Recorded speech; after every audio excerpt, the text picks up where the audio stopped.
marketing. How important is this for a company? ये मेरे को लगता है ब्रांड बनाना काफ़ी इम्पोर्टेंट है.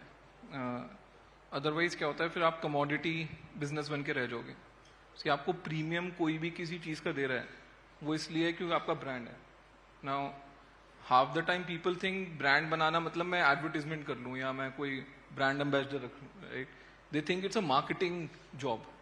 ब्रांड तो मार्केटिंग वाले बनाएंगे, but that's not the case. Brand सबको बनाना है. मतलब आपका प्रोडक्ट इतना सॉलिड होना चाहिए कि वो दूसरा बंदा दूसरे को रिकमेंड करे, ठीक है, या आपके क्लाइंट्स रिकमेंड करें दूसरे क्लाइंट को कि यार ये इनके साथ काम करो, बहुत सही है. That is also brand, right. आपका इन्वेस्टर दूसरे इन्वेस्टर को बोले यार इसमें पैसे डाल, सही कर रहे हैं, that is also brand, right. But usually हम we confuse between brand and marketing in some sense.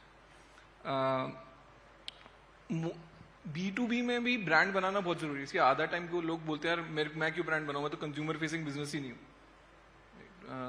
And classic case was with me when I was building Bharat पे. मेरा तो QR लगा होता था दुकान पे, ठीक है.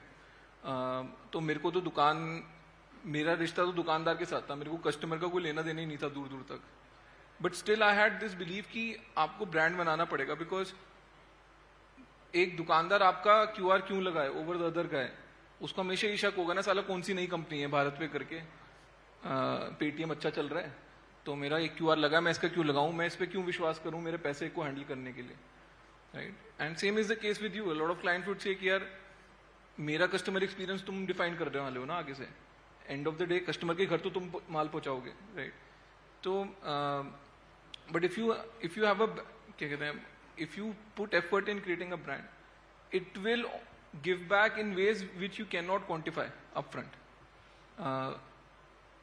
मैंने शुरू में जैसे नाम ही रखा था भारत पे, राइट.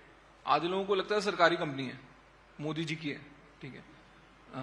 एंड मैं तो अपने एजेंट्स को बोलता था साला किसी को बताना ही नहीं हम प्राइवेट हैं. भाई वो सोच रहा मैं सरकारी हूँ, अच्छी बात है. मोदी जी ने ब्रांड बनाया, रब ऑफ इफेक्ट आ रहा है, लगे रहो, ठीक है.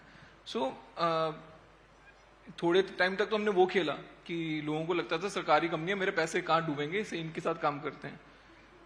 Then I took Salman Khan as brand ambassador. North में काफी सही चला.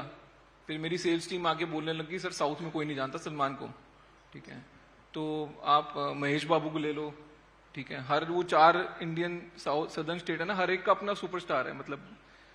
तो मैंने बोला बड़े सारे सुपरस्टार लग जाएंगे इस चक्कर में. तो एक दिन क्या हुआ कि कोई मेरे पास आया, बोलता है कि आप कोहली और अनुष्का को ले लो, ठीक है. तो मेरे को लगा मैंने कौन से कुर्ते पजामे और घाघरे बेचने यहाँ पे, ठीक है, इन दोनों को लेके. तो वो मेरे को बोलता है कि 7 करोड़ में कोहली आ जाएगा, 9 करोड़ में मैं दोनों की डील कर दूंगा.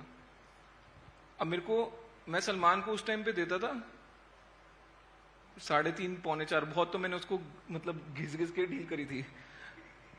तो मेरे को ये था कि यार इतना नहीं देना, 4.25 देता था. मैंने बोला 4.5 का बजट है, तू लिया कोहली को. फिर बोलता नहीं सर कोहली तो आता नहीं है 7 से नीचे. मैंने बोला कोई और क्रिकेटर दे दे. बोलते हैं कि किसी की औकात नहीं है कोहली के सिवाय. मतलब वो एजेंसी वाला बोल रहा है, मैं नहीं बोल रहा, बट द एजेंसी फेल्ट कि किसी की औकात नहीं है कोहली के बिना. तो मैंने बोला ठीक है एक काम कर, 4.5 रख, मैं तेरे से किसी का नहीं पूछूंगा तूने किसको कितने पैसे दिए, मेरे को 11 प्लेयर ला दे. भाई तू ही बोल रहा है ना किसी की औकात नहीं है, तो अगर नहीं है तो फिर दाम लगाने पे प्रूव होना चाहिए ना. That's how I got 11 brand ambassadors, right. खुंदक में कि भाई ये ले 4.5 करोड़ रुपए रख, 11 लिया, इंक्लूडिंग रोहित शर्मा, ठीक है, who had not become the captain till then.